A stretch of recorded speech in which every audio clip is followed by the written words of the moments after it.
Hi guys, good morning and welcome back to my YouTube channel. It's me, Rachel, and for today's video, I'm gonna show you how I do my morning skincare routine. So ayan, as you can see, basa-basa pang aking face. So ipapat-dry lang natin yan using my soft tissue. Plus, sasagutin na rin natin yung mga commonly asked question about vitamin C serum. So for today, all about vitamin C. If you're interested, please keep on watching.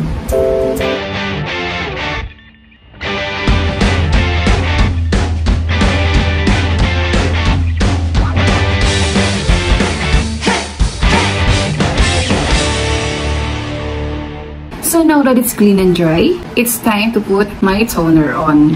I'm using this Roto Milano CC toner. This is a popular brand in Japan. It is highly concentrated, 100% pure vitamin C. Like other brands or other toner, para siyang water, but a little bit oily when you rub it on your skin. I usually use my hand or my palm when I'm applying this. 3 to 4 drops is enough. And yes, it's slightly thicker than water. Mas prepare ko na ginagamit talaga yung palm. Kasi mas na-absorb niya. Pag cotton pads kasi guys, mas marami yung napupunta sa cotton pads kaysa sa face. And once it's absorbed, siguro mga 2 minutes, I will put on my Milano CC Essence. This is also pure vitamin C serum. So guys, look, especially made yung kanyang nozzle. Siguro to prevent talaga na mag-oxidize siya.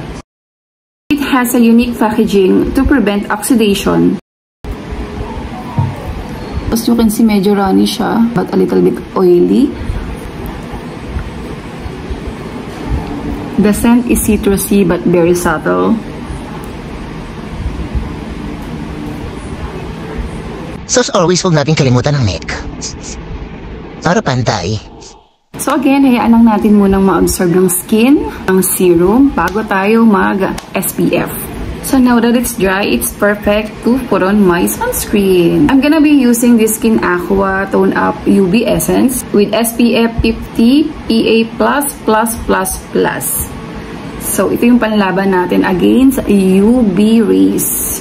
So guys, remember, hindi porket meron tayong vitamin C, hindi yun enough to protect us from UV damage. So kailangan pa rin talaga natin mag-apply ng sunscreen. So apply natin siya with 2-finger method.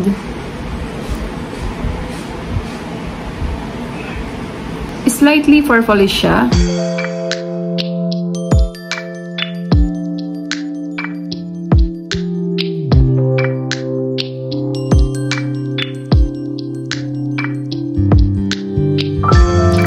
As you can see guys, wala naman siyang white cast.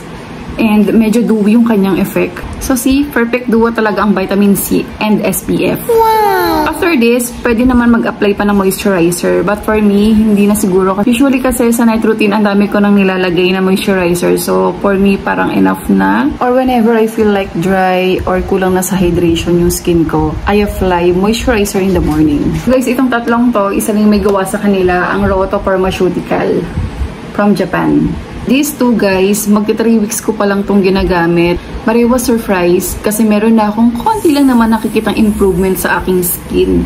Na-brighten niya and medyo nag-even out ng konti yung skin tone ko and texture. Okay din to sa mga hyperpigmentation and dark spots.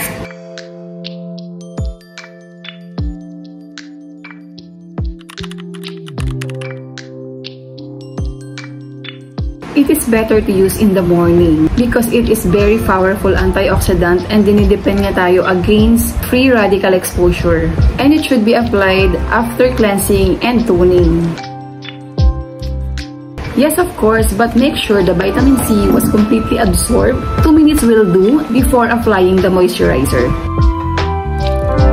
Some may experience irritation or even breakout. So kaya kung baguhan ka sa paggamit ng vitamin C, much better to use it every other day and then gradually increase to daily if kaya na ng skin mo. Kung beginner ka pa, meron naman tayong mga options. Dun ka muna sa low concentration, meron mga 10%, 15, and 20 kung kaya na ng skin mo.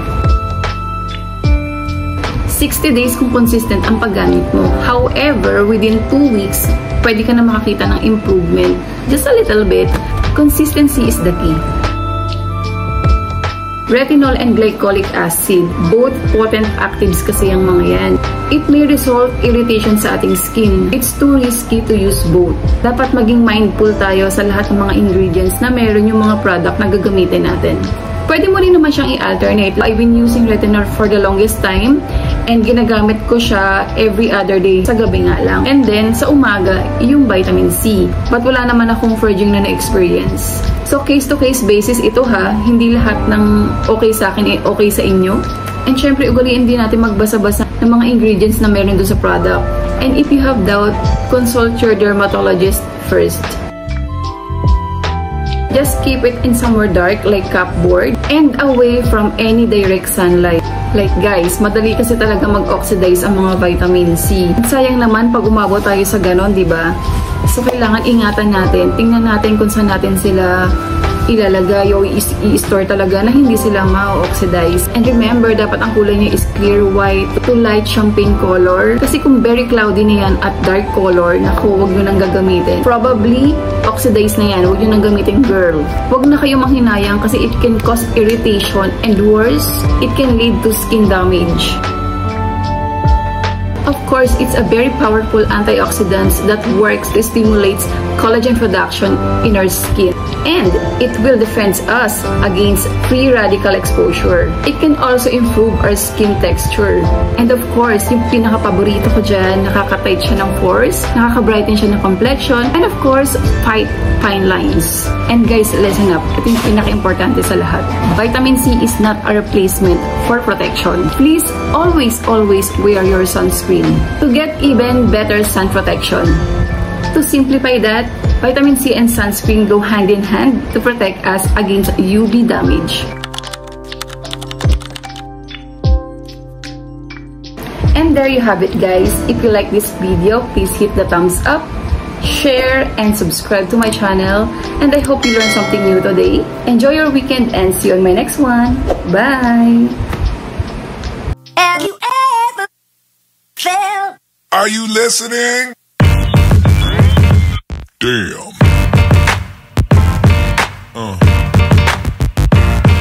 Yeah.